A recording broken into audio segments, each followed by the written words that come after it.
Have you ever had a moment where everything looked normal on the outside? But inside, your mind was already 10 steps ahead? Someone says one sentence, and later you replay the tone. You send one message, then check it again. You remember something awkward from 3 years ago and suddenly your body reacts like it just happened. And the strange thing is, you are not always wrong. Sometimes you do notice the tiny shift. Sometimes you do pick up on the mood in the room. Sometimes your brain connects details other people completely miss.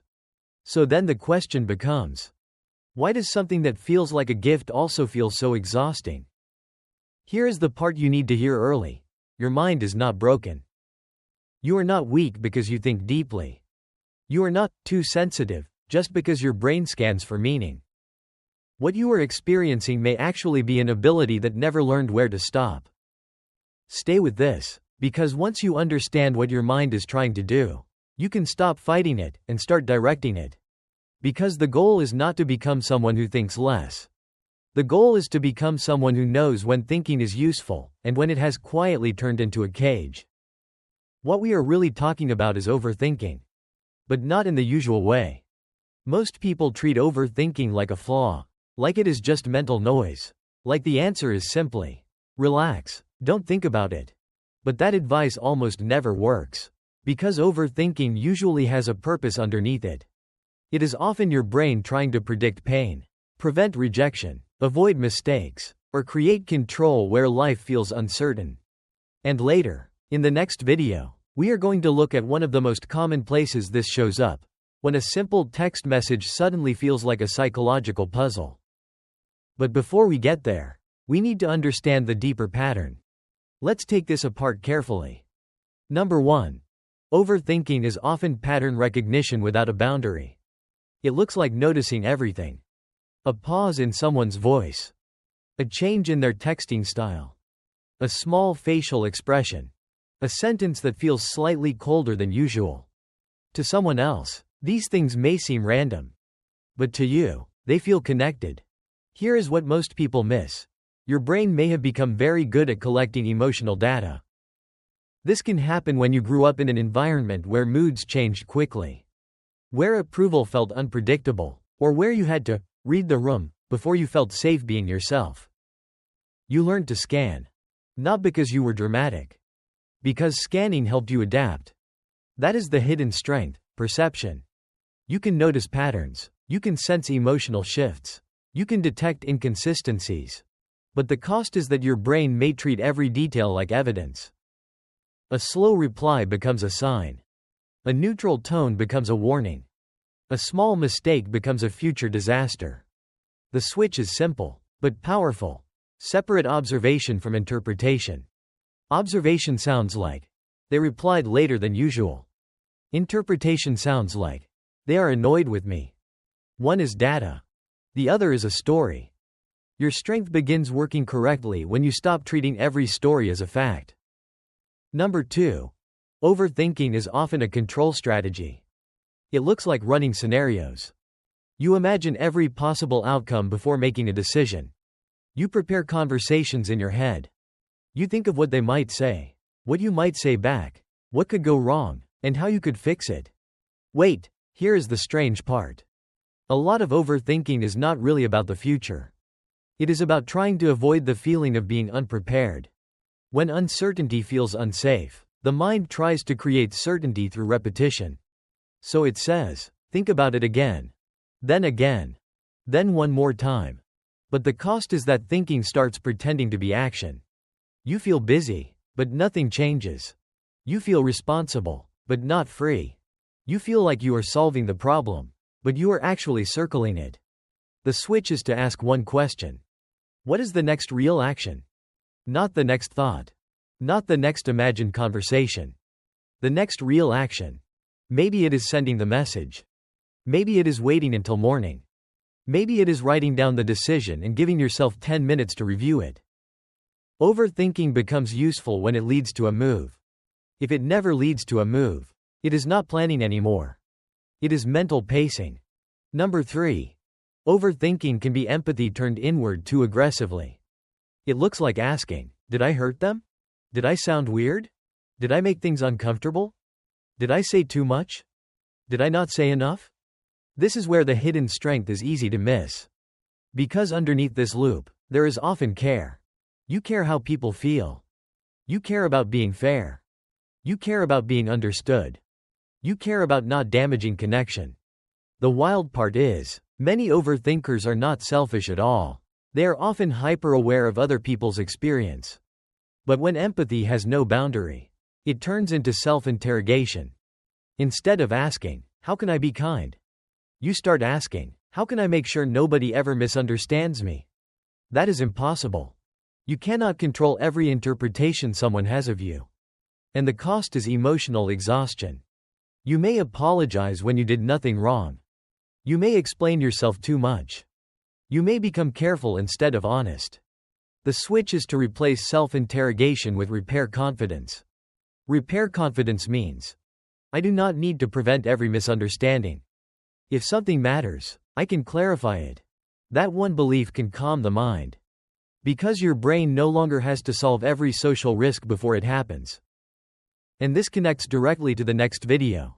Because text messages remove tone, facial expression, timing, and context, which means an empathetic brain will often try to fill in every blank by itself. Number 4. Overthinking is sometimes intelligence without emotional regulation. It looks like being able to explain your feelings perfectly, while still being trapped in them.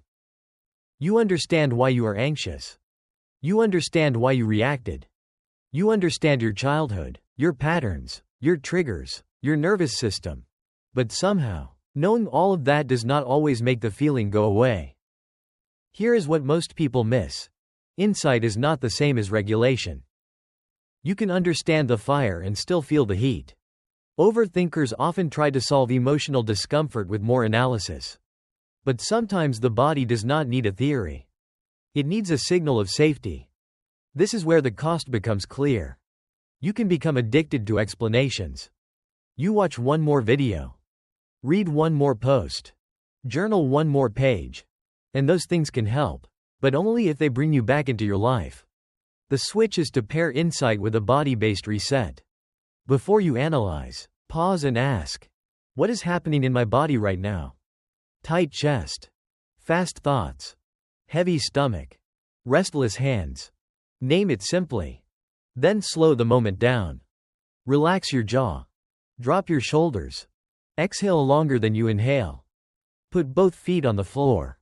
Not because breathing magically fixes your life, but because your brain thinks better when your body does not feel under threat. Your mind is powerful, but it should not be asked to do the job of your entire nervous system. Number 5. Overthinking becomes a strength when it is given a role. It looks like turning your mind into a tool instead of a courtroom. A courtroom asks, who is guilty? What did I do wrong? What does this mean about me? How bad could this become? A tool asks, what matters here? What do I know? What do I not know? What can I do next? It gets weirder, because the same brain that exhausts you can become the brain that helps you write better, communicate better, plan better, create better, and understand people more deeply. Your sensitivity can become discernment. Your analysis can become wisdom.